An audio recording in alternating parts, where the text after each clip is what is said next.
When I think about Donald Trump's administration, three C words come to mind: chaos, criminality, and corruption.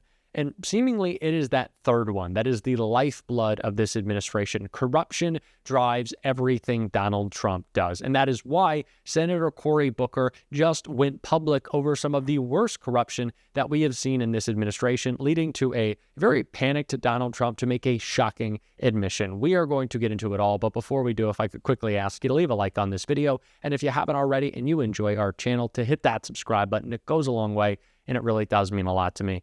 Now let's hear Cory Booker call out Donald Trump. 100 days. I do not need to speak. Schumer does not need to speak. The truth of the matter is the American public has already rendered their verdict.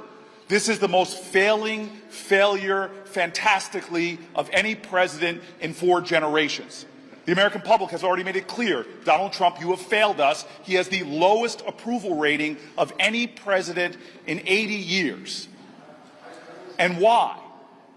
Because he has consistently said one thing and done another. He has lied to the American people and betrayed those people who put their act of civic trust, their vote for him. How so? Well, first and foremost, he said that he would manage the economy better. He said that he would lower people's cost on day one. Across the board, we see Americans' prices for home goods, for baby carriages, for groceries going up and up and up. And he has so tanked the economy that there are thousands of Americans right now who thought they would retire this year because their 401ks had enough resources for them to do that are putting off their retirement. Number 2 is he said he would drain the swamp. Well, this is a staggering lie. This president has literally brought in the greatest corruption in the White House ever. Exhibit 1, frankly, is this meme coin that he created. He has literally done something that is so unconscionable that he is selling attendance at the White House to people who buy his meme coin, which is a way for people just to deposit money. This president has already grifted millions and millions of dollars from his position while costs are going up. This president has eviscerated people like inspector generals who were put into place to call out corruption. Number 3, this president has been a foreign policy failure. He again told the American public, I will bring an end to the Ukrainian war on day 1, to the invasion of Ukraine.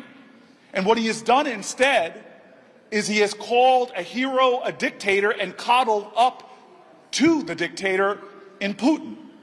In addition to that, he has alienated our allies, said in the most demeaning and degrading way that he was going to make Canada a 51st state, and gave license to China to have influence across the globe as we, through our cuts in USAID, have retreated.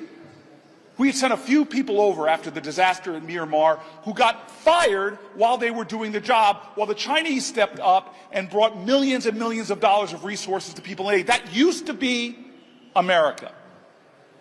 He lied. He said he was going to be a champion of free speech, and now he is attacking college campuses, cutting resources that we need for scientific investment, going after private businesses like law firms and making them heel in front of him, or he will unleash economic peril in a way that is unconstitutional and illegal.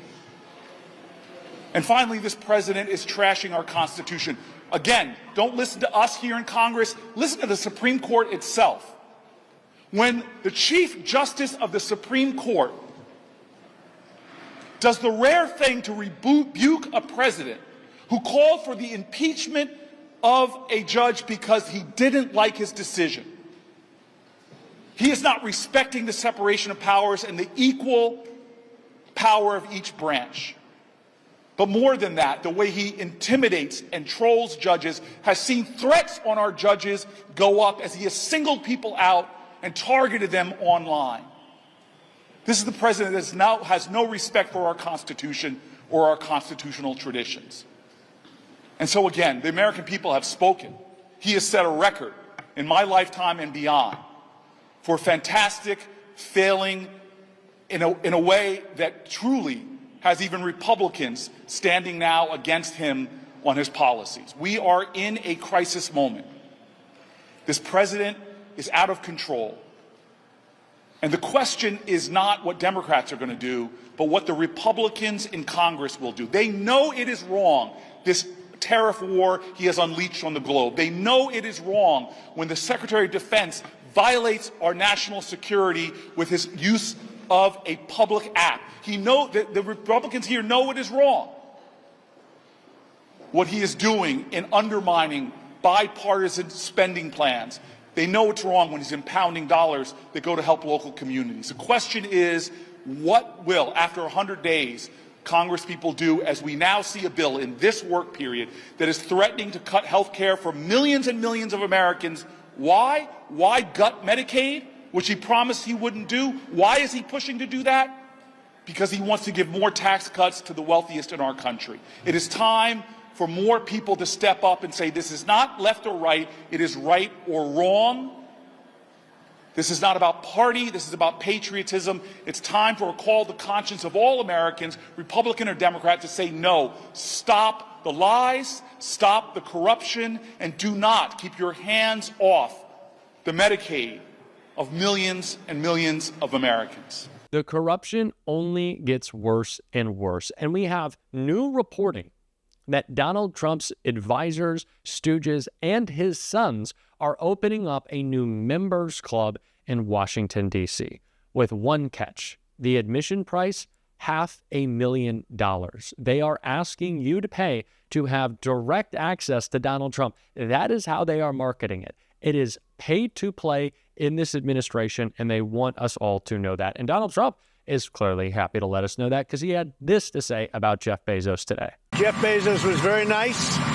He was terrific. He solved the problem very quickly, and he did the right thing, and he's a good guy. Now, of course, this was after Donald Trump and Carolyn Levitt and Scott Bessent lost their mind that Amazon was making clear what is the truth.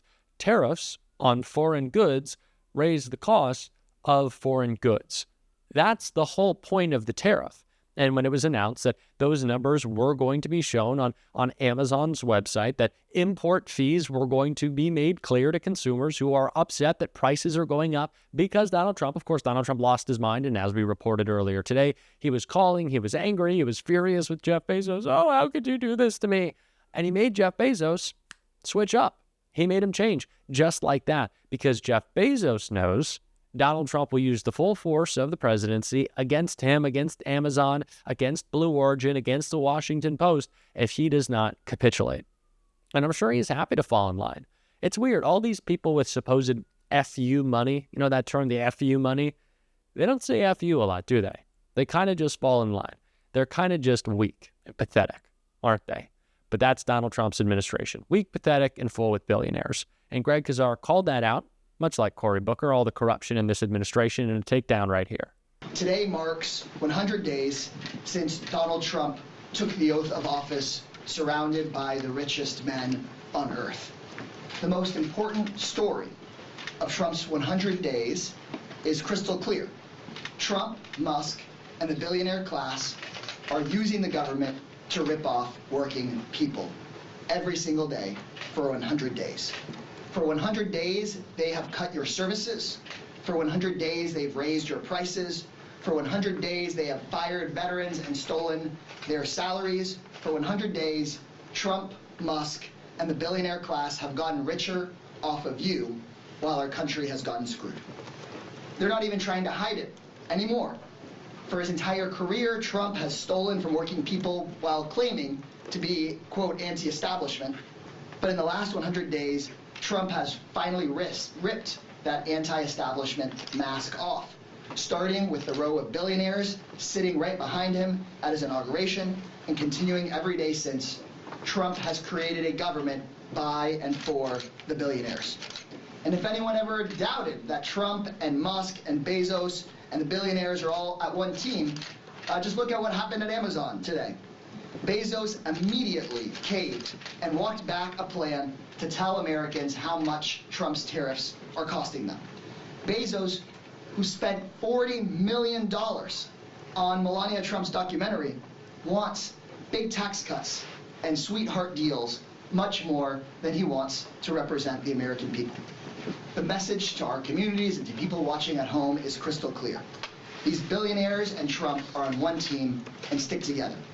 And it is the responsibility of Democrats to bring people across the country together that are everybody else besides the billionaires. Today, Americans don't need a dictionary to know what oligarchy is. All they have to do is turn on the news. Musk cutting Social Security services and firing veterans to pay for bigger government contracts for himself. House Republicans pushing the biggest cuts to Medicaid in American history to pay for tax cuts for their billionaire donors. And Trump jacking up prices on working families by $4,000 a month in order to have corporations and billionaires come sit at his feet and pay him extortion money in order to get exceptions to his tariffs. I don't care what word we use for it. Democrats need to make confronting the billionaire takeover of our government our top priority. Now, I do see some hope amidst the darkness. 100 days ago, there were many Democrats who were grieving or unsure of where to go from here. 100 days ago, there was debate within our party about whether to play footsie with Elon Musk or go toe-to-toe with him. But today, the Democratic Party is shaping up. Millions of Americans have protested and marched and called and demanded that Republican politicians stop acting like puppets. And we know now that we cannot just be the anti-Trump party, but progressives especially are organizing Democrats to build a vision for America where the world actually gets better after this. This week, the Progressive Caucus has begun discussions about a policy agenda that will end the billionaire takeover of our government and make sure our government really works for working people. In the short term, before we take back the House, our priority is to stop the bleeding and stop the corruption. In markups this week, Republicans will be forced by our CPC members to confront again and again whether these Republican members of Congress want to act like representatives of their constituents or representatives of their billionaire donors. I don't think it should come as any big surprise that the guy who started his presidency with his co-president following him along like a dog everywhere, and by that I mean Elon Musk, the richest man in the world, that he was going to have his administration run by billionaires. That shouldn't come as a shock to any of us. But how bad and how clear and how public the corruption is really does shock me. You know, Senator Murphy says this all the time. It's his belief that Donald Trump thinks that just because he's public with the corruption, no one will really care. But it just makes it that much easier to call out. And that's what we're going to do every single day. I promise you that on this show. And if you want to support that, as always, you can hit that subscribe button, leave a like on this video. And if you stuck around to the end, you can drop a blue heart in the comments. And actually, Cory Booker has, of course, been out and about a lot. Maybe he's getting some buzz about a potential run for president. Let me know if you'd like to see Cory Booker run for our highest office. And until next time, I'll see you soon.